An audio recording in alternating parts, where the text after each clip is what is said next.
Hey guys, I'm back and I'm going to be reviewing the new L'Oreal Infallible Total Coverage Foundation. If you guys are interested in seeing a longevity test, demo, and first impression, stay tuned. So I did choose 308 and 309 just because I'm not sure which shade I am. I usually am a 309 in the L'Oreal Infallible Pro Matte, and I can get away with the 308 in the Pro Glow. So I picked up both. I'm going to go ahead and swatch both for you and decide which one I'm going to use.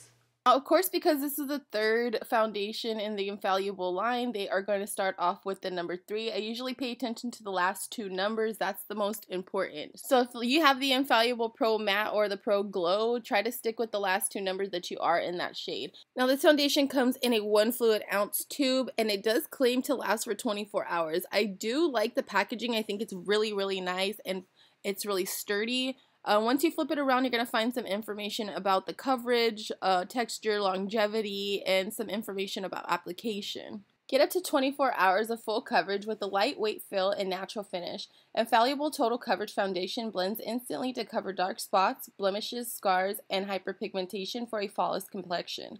The full coverage foundation is formulated with a high-load pigment of total coverage and enriched with Alliagel. The formula glides and feels fresh all day. It will create the perfect canvas for a flawless makeup application. So let's see if that's at all true.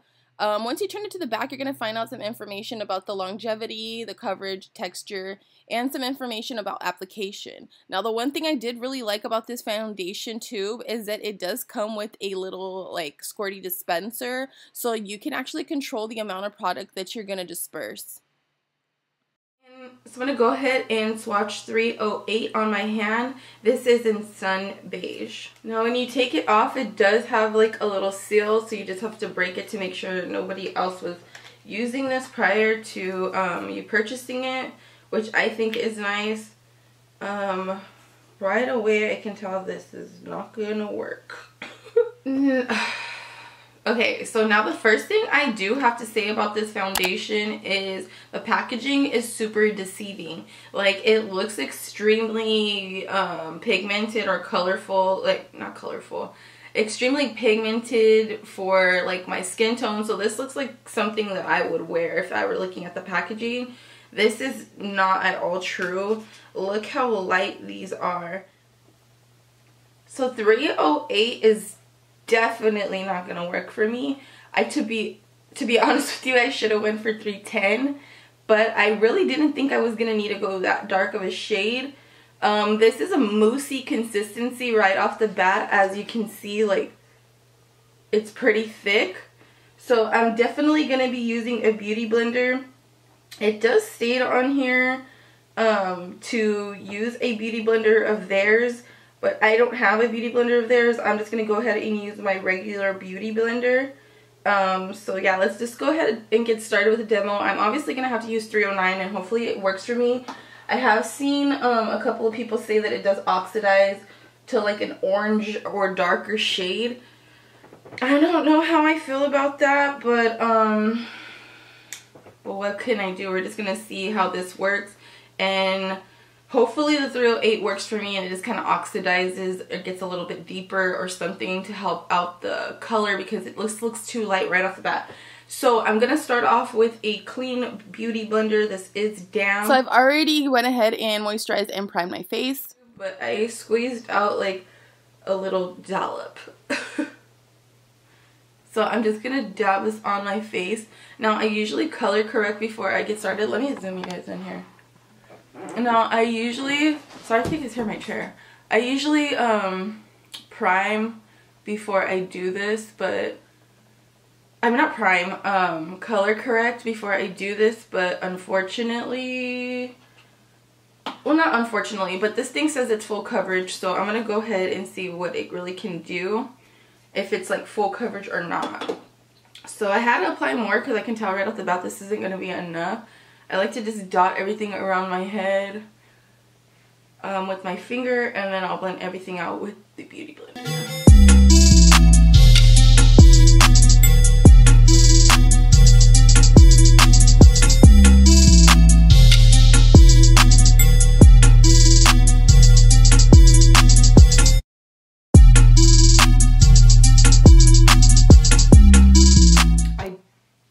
think I would be using this with a brush just because how moussey it is.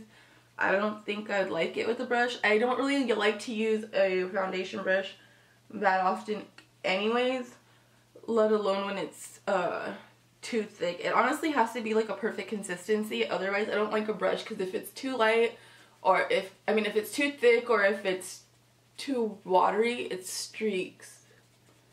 So now this is definitely too light for me. Let's see how I can manipulate it. So let's hope it oxidizes to like a decent shade for me, but I don't know how this is gonna work because this is really light.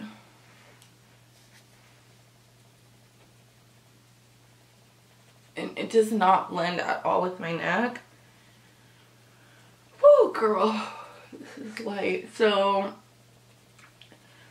which is kind of frustrating. I'll list how many shades they actually have in the line right here, but at my local store, I actually just went to Walmart. I got this at Walmart, and this thing was, I believe it was $12. If I'm wrong, I'll put the price here.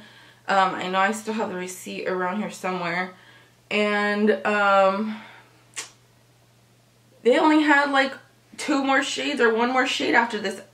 So they had like 310, and I think they had a 311, but that was about it. And if I'm not mistaken, I think they only had the 310. That's why I told myself, like, oh, I'm not gonna go that dark. I don't think I need that dark, because I used the 309 in the L'Oreal Infallible and the other one, which I do have reviews on. If you guys are interested, you're welcome to check those out. I'll leave them in the description box below, as well as a little link right here. I have done reviews on both of the Infallible foundations that are out prior to this one, and I honestly have to say that the L'Oreal Infallible Pro Matte is my favorite drugstore foundation. I do often blend that with the Milani Perfect, the Conceal and Perfect.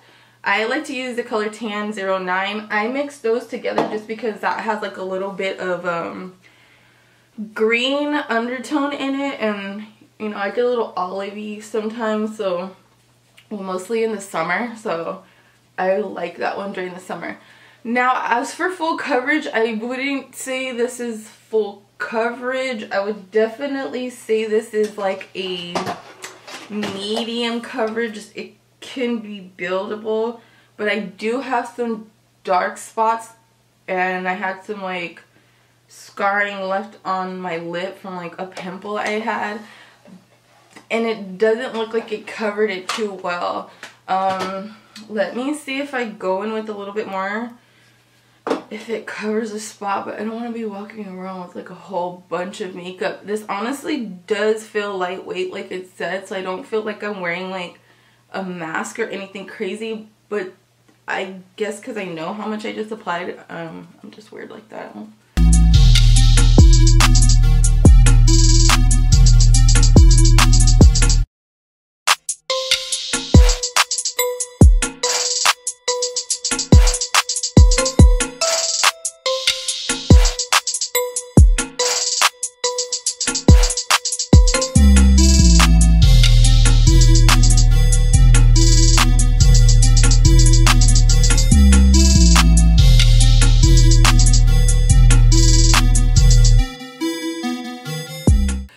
This is definitely something that I'm gonna have to set, or this is not gonna be okay for me to use like without a setting powder. Okay, so I think a second layer definitely gave me some full coverage. Like I said, it's really light. Look at how light I am on my neck compared to this foundation. But we're just gonna go ahead and see how it lasted. I'm gonna go ahead.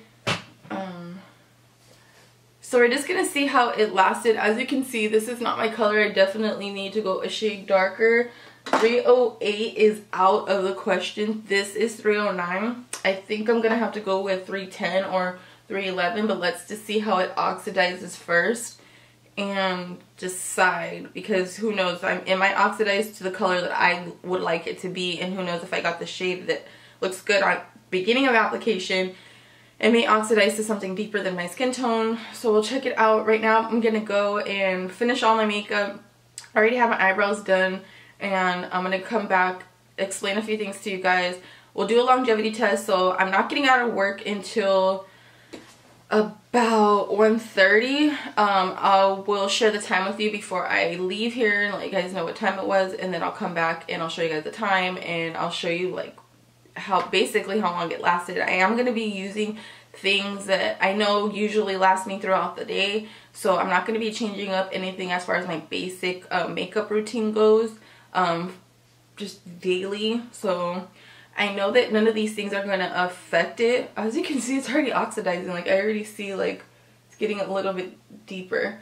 So let me go ahead and finish. I'm rambling and I'll be back. So this is it, guys. I went ahead and finished the rest of my makeup. Thank God for contour and highlight, because I don't think that shade would work. It did oxidize somewhat, so it doesn't look too bad. I don't think I'll look like get any crazy stares or anything. I'm gonna go ahead and just wear this to work, and right now it's about 4:10 a.m. I am freaking running late. I'm about to go, and I'll come back and I'll tell you guys everything you guys need to know about the foundation and if it actually lived up to what it said. So yeah, I'll be right back. Well, I won't be right back, but I'll be back later. I'm back now. It's a little after 5 p.m. I have had this foundation on for about 12 hours now. It is not the business. I didn't touch up through the day just because I wanted to see. It said it lasted 24 hours. That's totally not true. I did set this with the powder and was hoping that it would at least look semi-decent when I returned. It doesn't. I personally won't be picking up this foundation again. It is not for oily girls. My final thoughts are, it's a no-go. I'd rather stick to the L'Oreal Infallible Pro Matte. That is my bae. Even setting it with the L'Oreal Infallible powder, it still did not work. I wouldn't give this a thumbs up. I'm gonna stick with my regular foundations. Yeah, no. So, like always, don't forget to like, comment, subscribe, share this video with somebody who might find it useful. I will see you guys in my next video, and thank you guys for watching. Love you. Bye.